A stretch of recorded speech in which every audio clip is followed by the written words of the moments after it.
So, what does that mean in terms of a vision that's relevant to the engineering community and the Engineering Change Lab? So we're using vision as an expression of the world we want. So this is a vision that's bigger, necessarily bigger than engineering, but it's one that's kind of relevant to the larger frame of engineering. And then later on, we'll talk more specifically about the mission of the Engineering Change Lab and the engineering community's potential contribution to this vision. The relevant vision that we're proposing is we envision a world where society's informed and intentional relationship with technology benefits all of humanity, increasing the quality of human life and contributing to a more fair and sustainable world.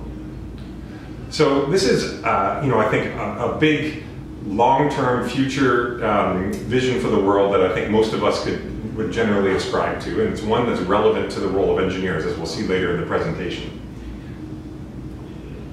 And so when we think about this dream for a future relationship between technology and society, it's easy for us as engineers or just citizens to imagine that world, what that world would look like. One where we're using technology to live more sustainable lives, where where technology is supporting economic inclusion. This is, of course, an image of cell phone money transfers happening, and there's a lot of now developed countries that are actually leapfrogging developed countries in terms of technologies like this.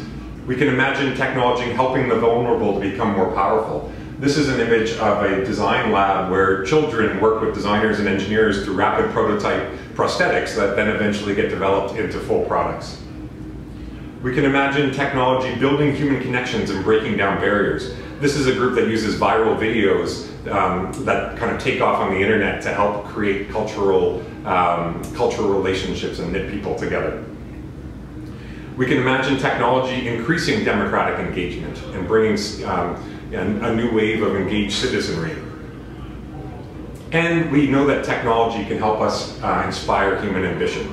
Again, we dream in technology. If you've ever heard Elon Musk talk about why he thinks it's important that we go to Mars and why don't we spend all of our time more on his other ventures, which are around more pressing problems. He talks about his own need to be inspired to get out of bed in the morning, and he extends that kind of to us as a species, that we need to be inspired and reaching further. Whether or not you agree with all of this particular ambitions, I think this assertion that we dream in technology is something that is quite fundamental to us as humans.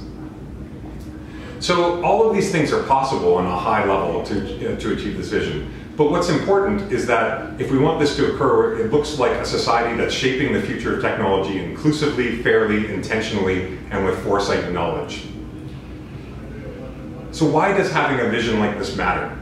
Because this dream is possible, but equally so is the mirror opposite nightmare and everything in between. So by having a goal, we can move towards it and ensure that we are moving towards the dream and not the nightmare. And standing still is not really an option. There's no real scenario where the relationship between technology and society just stops and pauses. We see this kind of acceleration that's happening. And in fact, here's a quote out of the World Economic Forum: "We stand at the brink of a technological revolution that will fundamentally alter the way we live, work, and relate to one another.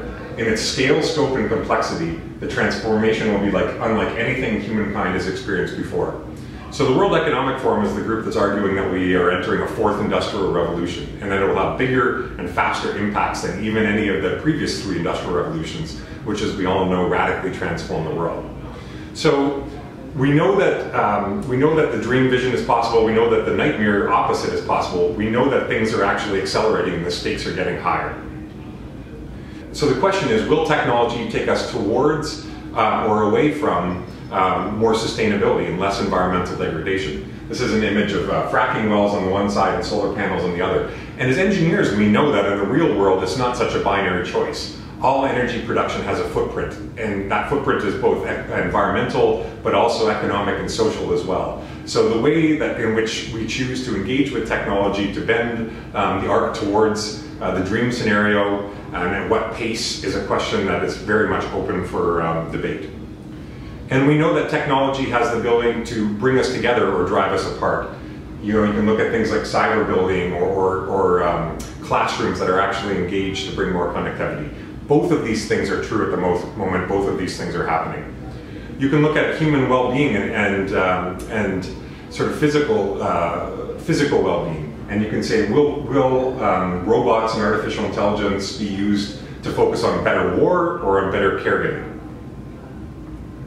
And you can look at from an inequality lens, and you can say, will the technologies that are benefiting some, what will the impact be on others in the world? And this is, of course, conflict minerals in the Democratic Republic of Congo that wind up in our cell phones, which we benefit from in the developed world. So we know that there's the opportunity with technology to drive us towards the dream or towards the nightmare or anywhere in between. So the question is, how is society currently setting up to answer these questions and to kind of navigate this tension? So one way of looking at it is, I love cartoons because the humor gets to kind of the core of things. One of the common reactions we see is one of fear. Can't we just slow it down? Can't we just stop it? Technology, I'm uncomfortable with this pace and what's going on. My job is going to get, is changing too fast, and I'm worried I'm going to be out of work, or my privacy seems to be under attack with all of these new technologies as well. So fear is a very common reaction. So is blind faith.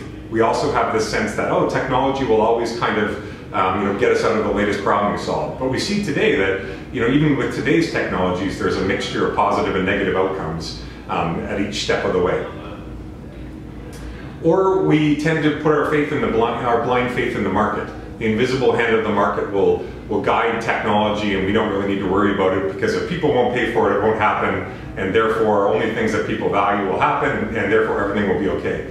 But we know from long history with free markets that despite their huge power, they are not infallible. In fact, there are many sort of market failures that need to be accounted for too. And again, we see in our current situation where technology has not always had necessarily the positive impacts that it should have, or that we were hoping for. So all of this points to this sort of metaphor where the bus is accelerating and going faster and faster and faster, and everybody is struggling to keep up, whether it be workers who are worried about their jobs change, or governments trying to figure out how to regulate new technologies like Airbnb and Uber, or parents trying to figure out how to raise children in the age of screens. The bus is accelerating, and we're all struggling to keep up. The irony will be if engineers, who are the group that are most associated with actually accelerating the bus, creating the technologies that are actually accelerating the bus, fail to keep up with the bus themselves. And so, we can imagine that world where technology kind of outpaces us and almost runs away from us. Or we could imagine a more positive world where engineers not only keep up with the bus, but play an active role in helping to steer it towards this world that we want to see. So this points to humanity's 21st century challenge, which is we have to become as good at shaping the positive impacts of technologies as we are at inventing them. So what does all of this mean for engineers? So we spent quite a bit of time on establishing the broader frame in which to consider the higher potential of the engineering community, establishing a vision that is much bigger than the engineering community, but which we think is relevant to the contribution we can make. So what does all this mean for engineers? So we believe that engineers cannot solve this problem alone. In Canada, we're blessed with a huge amount of human capital and other advantages, but our sense is that it's not really organized as this image of this gear would kind of imply. We've got the potential, but at the moment, to help manage this relationship between technology and society, all of the parts, but they're not assembled yet. So engineers can't do this alone. It's about more than engineers, but at the same time, we believe that this problem can't be solved without engineers, because engineers are the people who are most associated with the creation, application, and perfection of technology. We have both the capacity and the obligation to make society's relationship with it more sustainable, beneficial, and fair. So the idea of ethics and societal service have been part of the engineering profession, part of the engineering community since the very beginning. And this is the modern extension of those responsibilities into this new context. So we believe that Canadian engineers have a unique and critical leadership role to play, but as a community, we need the right support and resources to be able to step into this role. And so this is where we come to the mission of the Engineering Change Lab. Why do we exist? So the Engineering Change Lab exists to empower Canada's engineering community to grasp and fulfill our societal purpose in the 21st century, to help nurture a relationship between society and technology that benefits all of humanity.